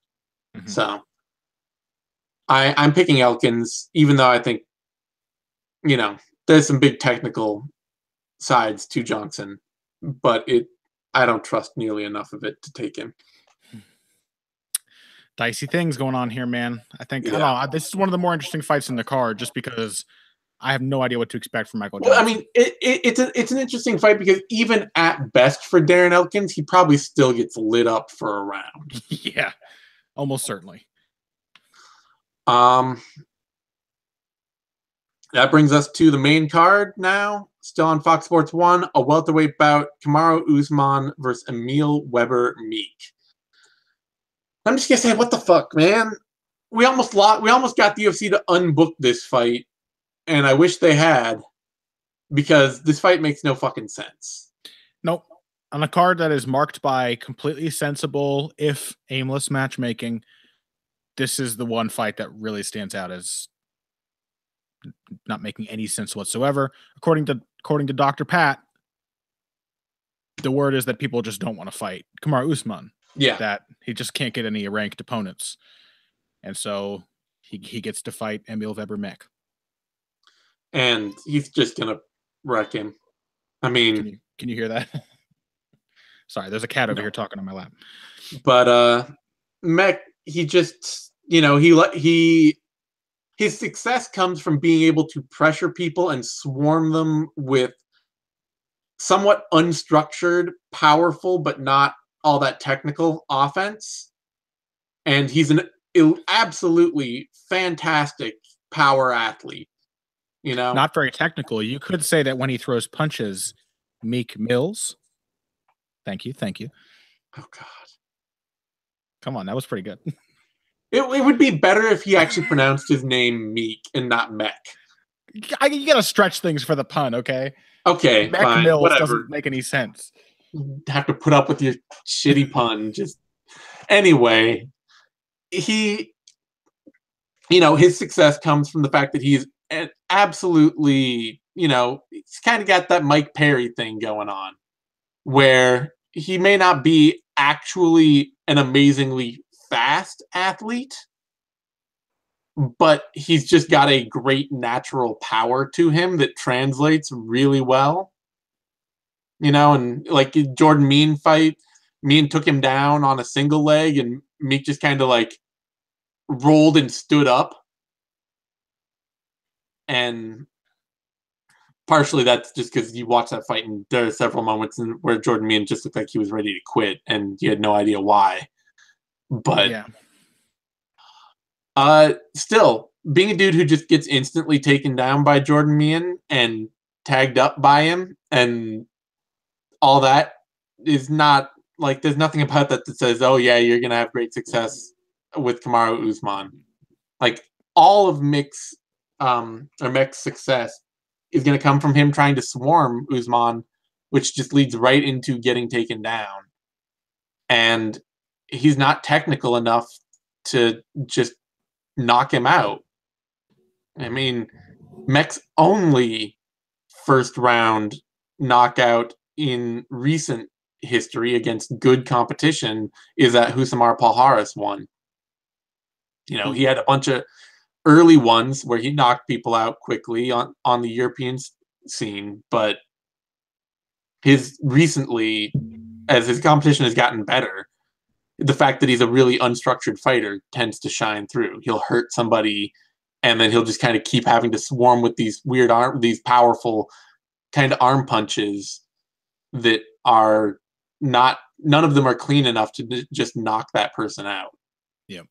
And that means that it's just even if Usman gets hit, which he can because he's still a stiff striker, even if he's got a lot of confidence in his striking, it's probably not going to be anything that hits him hard enough to make him to stop Meek from getting taken down. So yeah, it's really like you're for Meek's chances. You're looking at Usman's slightly suspect chin and his still slightly timeable striking offense, where especially when he's being aggressive as he was against Sergio Moraes, like you can catch him coming in. He moves his head, but he doesn't have the fluidity to like change his rhythm and time things really based on what's coming at him. He over anticipates a little bit. He still looks like a bit of a novice striker, but a confident one, and one who is not a striker, but actually a fucking wrestler. Kamaru Usman's wrestling is going to be a huge factor in this matchup. I just don't see Meek having the technical wrestling chops to actually out-scramble or even stuff Usman's takedowns as this fight goes on. And while Usman has a bit of a reputation for being boring, one that I don't entirely understand because I pretty much enjoy all of his fights. Yeah. He's pretty brutal on the ground. He's actually very, very uncomfortable to be stuck under. He's got good ground and pound. He puts a lot of pressure, and I don't know. I just don't think, like you said, like structureless game is exactly the right phrase to describe Meek's way of fighting, and Kamaru Usman's game is the opposite of that. Yeah, and for a guy in Meek who often relies heavily on being the more powerful fighter in a fight, yeah, he's not more powerful than Kamaru Usman. Like, Kamaru Usman is an unworldly powerful wrestler. He's not an amazing, because he's a wooden striker, it doesn't always translate to his punches, but in terms of actual like technique and control, he's just a brutally controlling force. And being a guy who's just gonna like, oh, I'm just gonna athlete out of this against somebody like that, it's kind of like, dudes trying to just like, oh, I'm just gonna get up with Cain Velasquez on top of me. It's like that's not, like, at some point that doesn't work. Like, you can't have that game for that opponent. Yeah, and honestly, I'm looking at Usman's record here, and he hasn't gotten any of those breakthrough wins. But if we're talking about a list of secretly tough wrestlers, yeah, there's some good defensive wrestlers that have not come close to stuffing Usman's shots and stopping him from outworking him on the ground. Like Worley Alves and Sean Strickland are both not easy to take down, not easy to outwork on the ground. Usman had no trouble. And Leon Edwards too. Leon Edwards has reinvented himself to become. He's a tough takedown defender, and he's become a much better takedown artist. Yeah. Yeah, it's Usman's fight to lose for sure. All right. Odds on this fight, Usman is a prohibitive favorite, opening at -705, adjusting up to -525, currently at -634. And Meek is open at +435, adjusted up and down to +405, and is now at +450. That is right, honestly. That is appropriate. Yeah, it's fine. Women's flyweight bout next. Paige VanZant, Jessica Rose Clark. And this is you. Paige VanZant makes her women's flyweight debut. After, at least if the pictures are any judge, kind of killing herself to make 115. So I have no complaints about that. I do have some questions about whether it will make her a better fighter. And I don't think it will. Like, the thing is that even if her weight cuts were brutal, it didn't ever seem like a lack of energy was a problem for Paige VanZant. It didn't seem like it made her particularly fragile. Like most of the things we tend to associate with overcutting didn't seem to really be a factor. In fact, things that fighters usually cut to gain were like non-existent factors. For example, Paige VanZant did not seem particularly physically imposing when she was facing higher level competition at 115. She wasn't able to outmuscle Rose Namajunas, for example, who I think has some wiry strength that doesn't get credited very much, but is not the strong fighter in that division. That is not her key advantage over most opponents. And she really kind of threw Paige VanZant around in the clinches and definitely outdid her on the ground. And Paige can be aggressive and can push a pace, but she's also spent her last two fights not doing that, where she has fallen in love with this idea of like being an outfighter. And I just don't think she's technically good enough to do that against most opponents. She came out against Beck Rawlings, was losing most of that fight. She lost the first round handily. Yeah, she got struck like, I was rewatching it. The fight metric stats came up, and it was like 22-9 after round one, because she was standing like 9 feet away. Yeah, from Beck Rawlings, because Paige VanZant doesn't seem to have ever really developed like a sense of distance, something that is pretty crucial for fighters. And I think it's probably because she spent most of her early career just chasing after people. And so it didn't really matter that she couldn't tell what was going to hit and what wasn't, because she was running forward all the time anyway. So some of it was going to find home. But when that style was taken away from her, it was like, ooh, she doesn't seem to know how far away she is. Like, she doesn't seem to know what striking distances are relative to her opponent. And I don't know. I think Jessica Rose Clark has all those things. I think she's got a very good sense of distance. She maintains the like critical distance from her opponent pretty well. Moving backwards, moving forwards, tends to stay right on the edge of range. She's not really very dazzling with her speed or her fluidity of her striking, but she puts combinations together. She keeps her hands high when she's throwing with the opposite hand. She's fairly tight and technical and composed. Um, she's naturally bigger than Paige VanZant. Jessica Rose Clark came down from bantamweight, right, for her last fight at 125. Did she? I'm pretty sure because she slightly missed weight. Yeah, she's been at bantamweight at least. She was okay, at yeah, bantamweight for she's 4 been fights. at bantamweight, yeah. And she was there for 4 fights before fighting Beck Rawlings. So Paige VanZant is not the right size for women's bantamweight. Jessica Rose Clark clearly was. She had an okay record there. I don't know. I kind of think Jessica Rose Clark is just going to have a lot of opportunities to sneak punches through VanZant's open defense. And it's only going to be through pushing at such a crazy pace that Clark tires out that Paige VanZant could really beat her. And that just doesn't seem like the style she's pursuing anymore. So she's going to have to. She changed camps. She's at a camp I've never heard of called Burke Camp in Portland, Oregon, which is, I don't know. The guy who runs it is like an Ajaran Chai student. People who don't know, Ajaran Chai is like the first guy to bring Muay Thai to the US, but also kind of turned it into like a McDojo thing to fit in with the martial arts culture at that time. So some of his students seem to do good work. Some of them don't. It's hard to say what the quality of training is, but VanZant will have to come in looking like a very different, much more comfortable striker for me to favor her chances in this matchup. And I just don't know that she has the quality of wrestling to win without those chops. So yeah, I wasn't aware of that recent camp change to Portland. That's not a good thing. I mean, you know, it could be. I don't know, but Could it's be. like true. I mean, Team Alpha Male at the moment doesn't seem like they're still making good fighters, but their coaching situation seems to be a complete mess. In flux, yeah. But I mean, I did see that the guy who runs the camp, Dan Burke, I think is his name. His picture, this is not a judgment on him because I don't know anything about him, but his picture in his website was him as like an American white guy in like a Buddhist temple doing the Arrested Development prayer hands. So I don't know. I don't take that as a particularly promising sign. Yeah. I am going to pick Paige VanZant and feel bad about it. Mm. And the big reason is that Jessica Rose Clark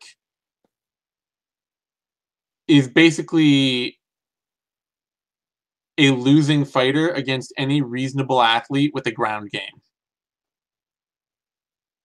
Because she has no wrestling defense at all.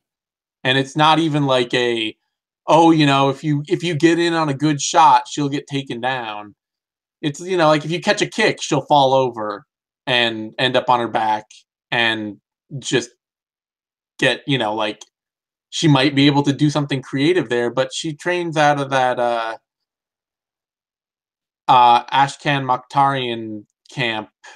I'm pretty sure she's. No, that's a different. Is that somebody else? Or I'm pretty sure she's at Syndicate now. Is she at Syndicate?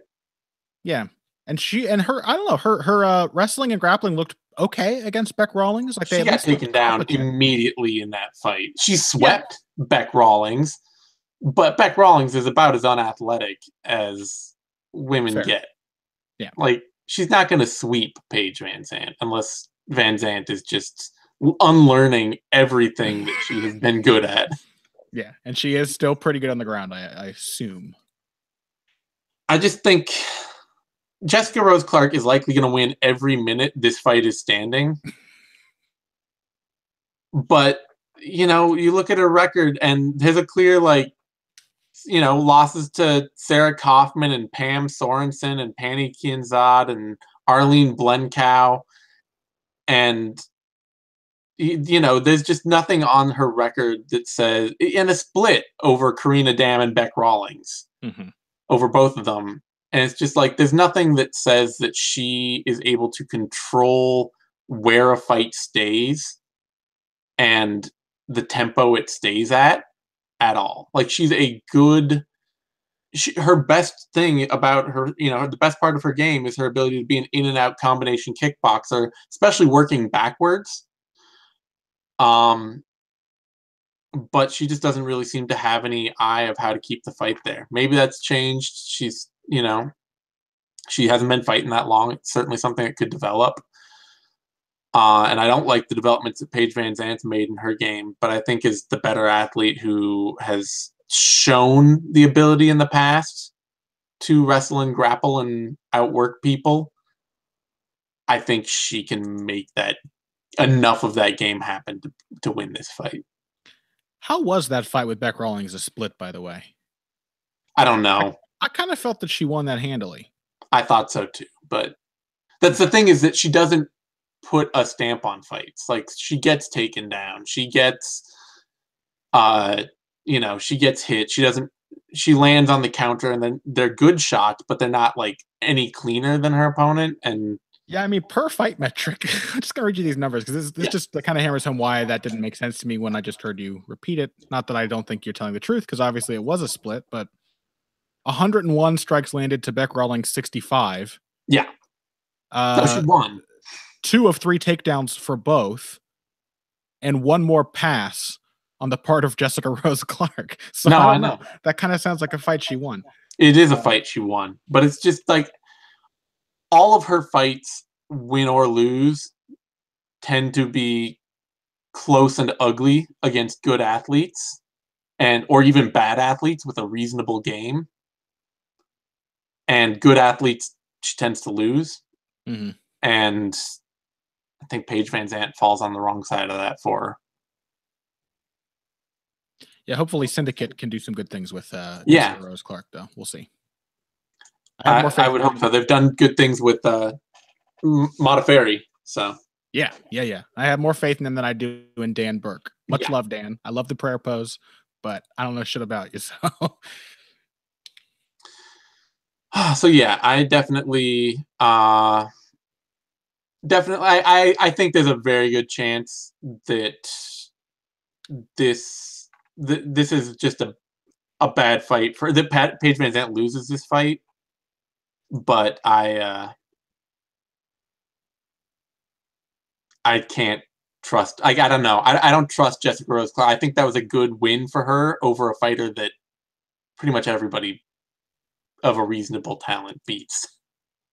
Yeah, fair enough. For Bec Rawlings fight. Odds on that fight: Paige VanZant. This fight's basically dead even. VanZant opened at minus 145, jumped up to plus 114, has dropped to minus 108. And Jessica Rose Clark opened at plus 105, dropped down to minus 140, and is now minus 115.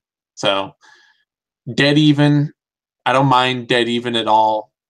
These two fighters are going in exactly the wrong directions, where you have like the better athlete is getting slowly worse training, and the worse athlete is getting slowly better training. But I also feel like, I don't know. What was it? The Liz Carmouche versus Alexis Davis fight that happened recently just kind of threw off my whole compass, with like Alexis Davis losing that fight. Yeah. Or winning that fight, rather. Where it's Carmouche is the one that looks like she's actually been getting better and was supposed to be better and is supposed to be, like, I don't know. So I'm picking Paige VanZant. I'm picking the woman that I would have picked to win this fight 2 years ago without question. Yeah, I mean, in fairness, Paige VanZant is just like a very narrow slice above Bec Rawlings in terms of like a fighter who the good fighters she fights beat her. But for the win over Bec Rawlings and the pre-current version of Felice Herrig, there's not a, I don't know. Yeah, but she's a much better athlete than the rank and file. She just does not fight like a good fighter. Yeah.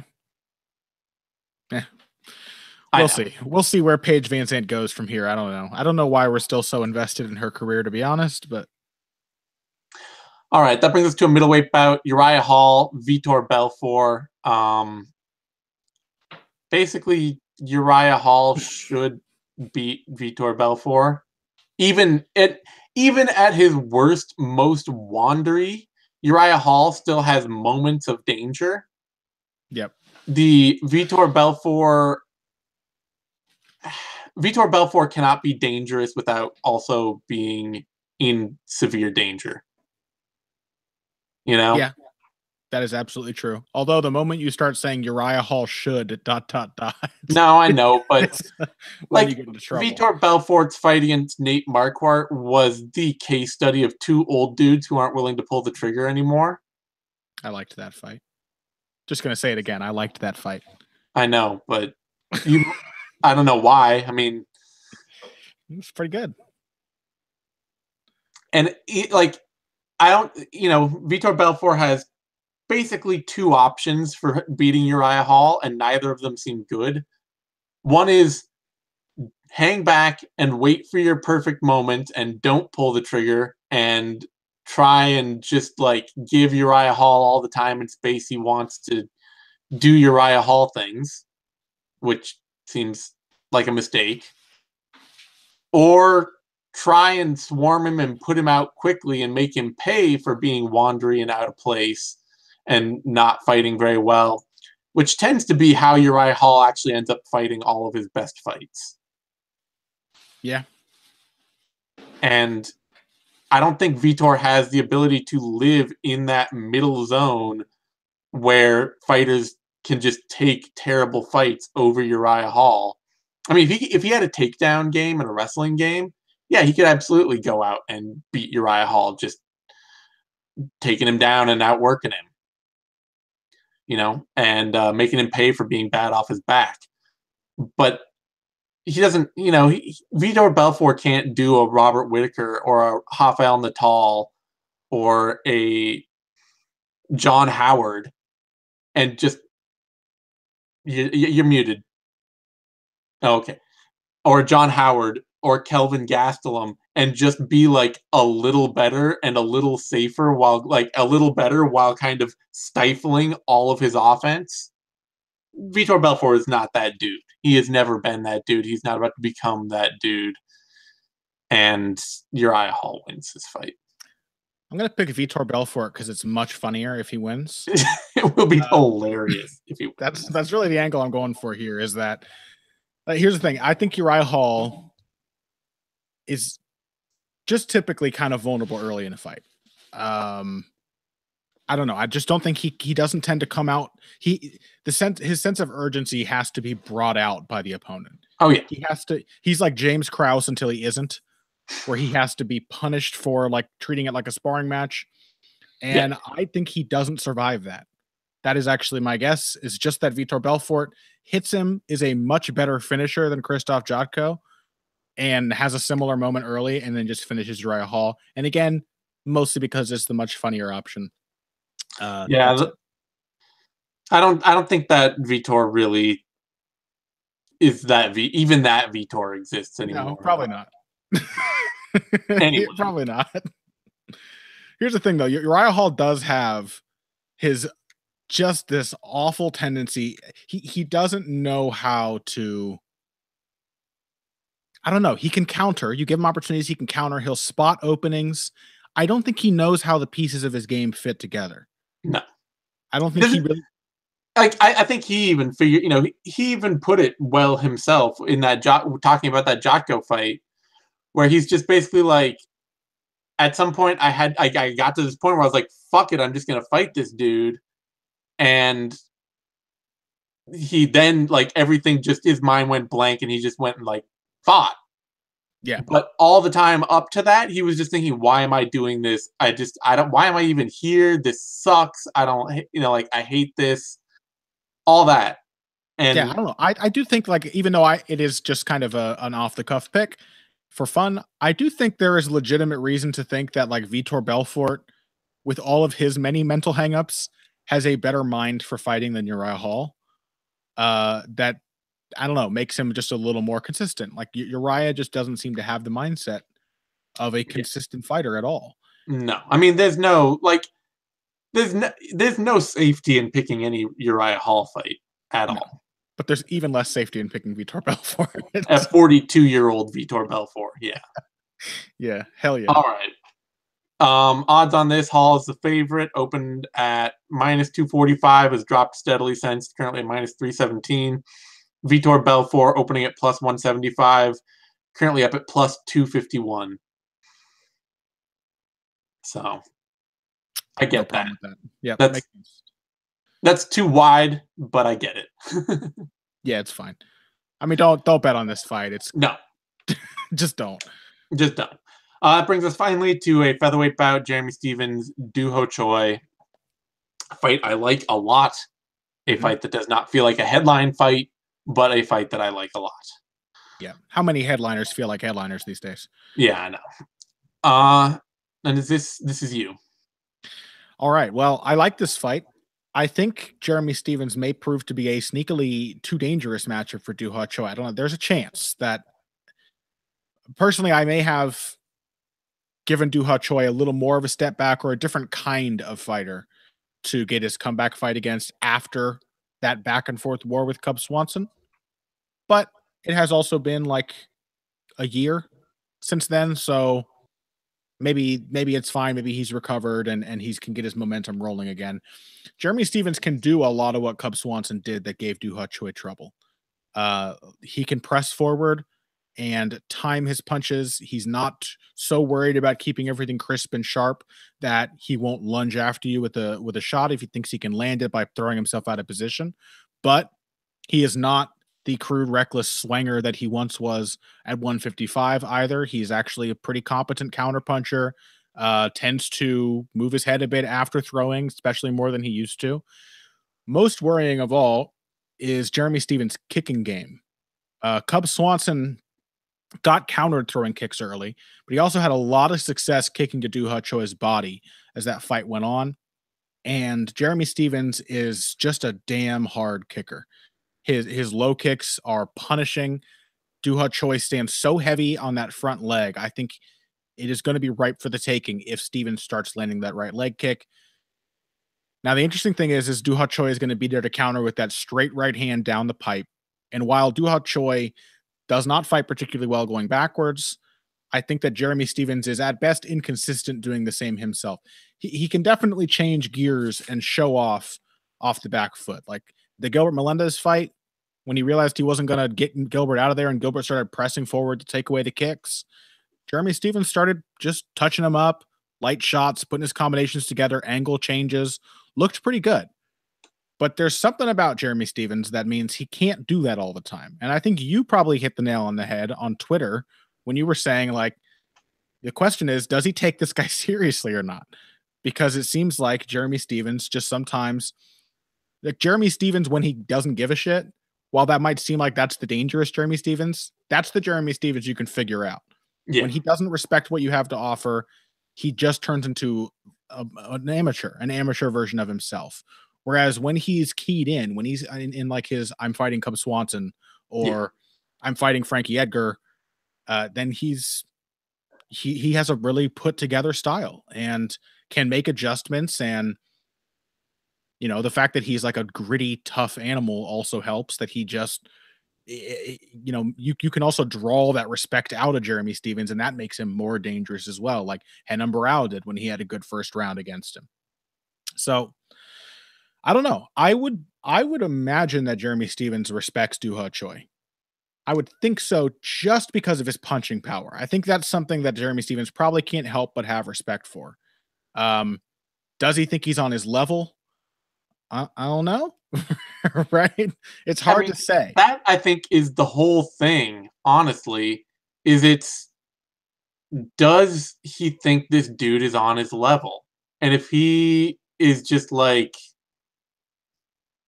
this dude can't hang with me. This dude isn't able to compete with me. He just does not look at what is coming at it. Yeah. He just doesn't. Yeah. He just, it is like the meathead version of the James Krause thing we talked about before. He just starts, instead of becoming a sparring partner, he becomes a gym bully, where he just like expects to be able to have his way with somebody, and doesn't seem to anticipate that they are there to hit him back, that they are there to fight just the way he's trying to fight, except that he's being too obvious to do that.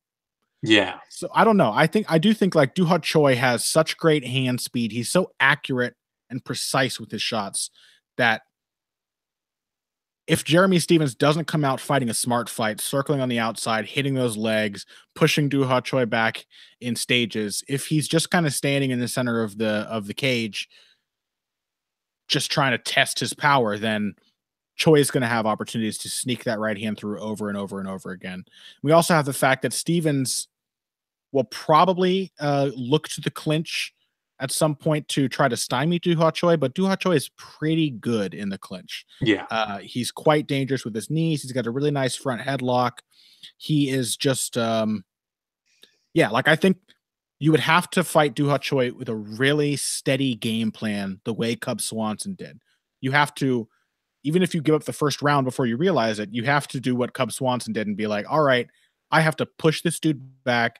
Even when it gets uncomfortable, I have to keep pushing him back, and I have to keep countering him every single time he throws. Can Jeremy Stephens stay that consistent? I don't know that I've ever seen him be that consistent, even in fights where he looks good. So he's going to be super dangerous. He's exactly in the way that Cub Swanson was capable of giving Dooho Choi a lot of trouble. But I don't know. I just don't trust Jeremy Stephens. Yeah, I mean, I really want to pick Stephens here because I think, his game is he's tougher, I think. He's insanely tough. He's insane. How is it possible that Yves Edwards is the only guy to knock Jeremy Stephens out, right? That's weird. Yeah, I don't know. He's insanely tough. I think he's tougher. And I think that there are holes in Dooho Choi's game that Stephens will be able to exploit. But I don't think he's taking him seriously. I don't feel like he's probably taking him seriously. I think he is thinking, this kid thinks he's a power striker. I'll show him what a power striker looks like. Yeah. Which Jeremy Stephens is going to show up? The one who's Jeremy Stephens or Sam Cecilia? Like, that's the question, basically. And the other part of it is that Dooho Choi sounded extremely disappointed in himself for the way that Cub Swanson fight went. He sounded like he really was not happy with how brutal that fight was and what it exposed in his game. And that, to me, sounds like a fighter who's going to go back and get better. What did Jeremy Stephens have to say after the Moicano loss? I don't know. He probably thought he won the fight, would be my guess. Oh, God. No, I don't know. What was his explanation of that, Jeremy Stephens. My guess is that I think he said that, Moicano was running, I think. Oh, God. Always my favorite. I don't remember now. I'd have to go look, but I don't feel like, and the thing is that what can Jeremy Stephens really take away from that? Because it's somebody who was willing to circle away and look for single strikes from outside. And Jeremy Stephens, that's the other truth deep down, is that Jeremy Stephens is not an elite fighter. I mean, there's a reason that he loses fights like the Frankie Edgar fight, like the Max Holloway fight, like the Cub Swanson fight, even if the Cub Swanson fight, part of that is he hurt his hand. There's a reason he loses fights to elite competition, and it's just because he's not good enough. Mm-hmm. His game is too limited. It's too, it's a slow-paced, power shot-dependent game without a lot of foot speed to it. So guys who can stay elusive, who can be more technical, who can have more variety, are just going to outpoint him. Those aren't the losses. Those kinds of losses aren't explained by, Jeremy Stephens underestimated his opponent. He's just not good enough. When it comes to dudes like Charles Oliveira, who is still very good, but who's we've known Charles Oliveira quitter. Charles Oliveira, the dude who came out and absolutely was out to put a clinic on Paul Felder for 4 minutes and then just got blown out of the water and lost in the next round. Or you look at, maybe the fight with Moicano, it's a bad style matchup, but still just felt like a fight he was underprepared for. I just don't think those represent, I don't know that, those are the kind of losses that worry me more. Mm-hmm. Those are the kind of losses that make me look at the way Jeremy Stephens fights and think, this dude, when he doesn't think his opponent's good enough, he is just not that up for it. But even at his best, he's not amazing. But that does emphasize the point that this is essentially a matchup to determine, is Dooho Choi elite? He's definitely he's definitely an elite talent, but is he an elite fighter? Is he an elite fighter right now? I don't know. I'm not sure about that yet. Yeah, well, but I mean, yeah. So I'm picking Choi. The other big reason I'm picking Choi for this fight, honestly, is pace. Because Jeremy Stephens, as we know, vaunted knockout artist, in theory. Yeah, he is the UFC's best theoretical knockout artist. In practice, not the biggest knockout artist in the world. He hits hard, but having a predictable game based on throwing only power shots means that everybody sees all those power shots coming, and your chances to get knockouts are rare. The times he gets them recently are that flying knee against Dennis Bermudez, where he, had to hurt him a few times and then catch him on a shot, I think it was, maybe, or it was just back against the cage and they flew into him. I can't remember the exacts of that knockout right now. Which one was that? The Dennis Bermudez knee, what the setup for that was. Oh, it was basically a carbon copy of Edson Barboza's knockout of Beneil Dariush. Yeah, so he caught him on a shot.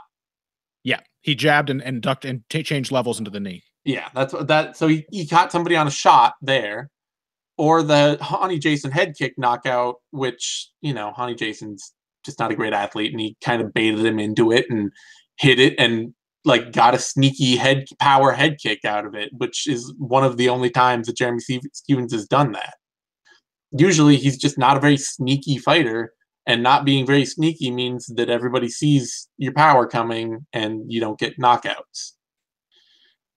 And then, so you've got two hard punching potential knockout punchers, and Choi is probably, I think, is the more clinical, precise striker, and he fights at a much higher pace. Dooho Choi's fight metric, round by round output, fights per minute, or strikes per minute. His says 5.58 against Jeremy Stephens, just under 3. Although, exactly. I don't know how consistent it is. I don't have a clear idea in my head of how much volume Dooho Choi throws over 3 rounds. Well, we don't, because all of the other fights have ended in a knockout in 2 minutes. Yeah. But he was very willing to put that kind of output out against Cub Swanson, who's also incredibly high output. And I mean, I guess Jeremy Stephens tagged the shit out of Gilbert Melendez when he had him as a sitting duck. Mm-hmm. But otherwise, he's never come close to having that kind of output. Yeah. Ever. Jeremy Stephens being around 3 is very much a mark of where Jeremy Stephens is as an output striker. Yeah, he's actually been startlingly consistent in terms of output throughout his career. So I kind of feel like if he can't absolutely command Dooho Choi's, if he can't break Dooho Choi early in some fundamental way, then he's going to throw less shots and lose the fight. Yeah. Yeah. I mean, I still wonder, Dooho Choi's defense. No, it's bad. I know. Not good. And not good. His distance management moving backwards, not great. There's a lot of openings for Jeremy Stephens, but you're right. I think maybe he just doesn't quite have the style to take advantage of that the way Cub did. Yeah, he can't up his pace to make Dooho Choi just pay for it over and over and over again. He could, like, but he doesn't. Yeah. I'm sure he could, like, not just throw power shots, and he has shown flashes of that throughout his career, but it has never become a hallmark of his style. I don't know why exactly that is, but yeah. So I just don't. I don't know. I have to pick. I'm picking Choi on that because I think that Stevens is gonna early on in this fight. Stevens has a major chance to set a tone.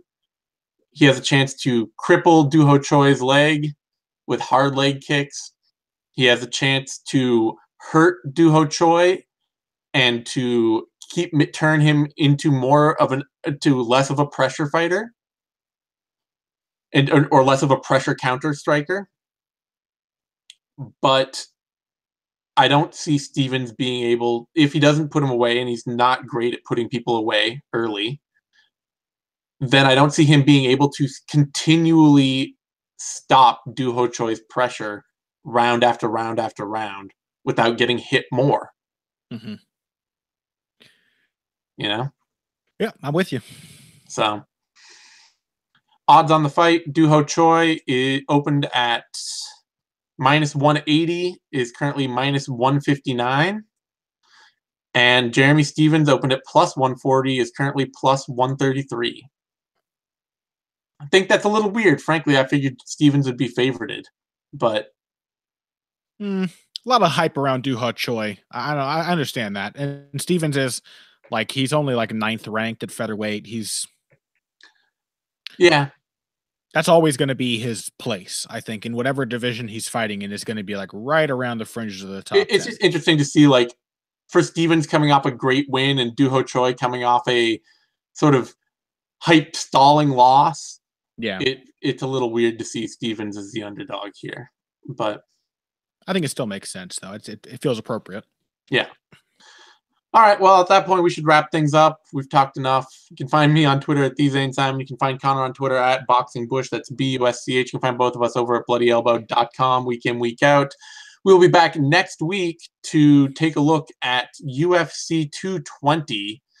Miocic Ngannou, Daniel Cormier versus Volkan Oezdemir.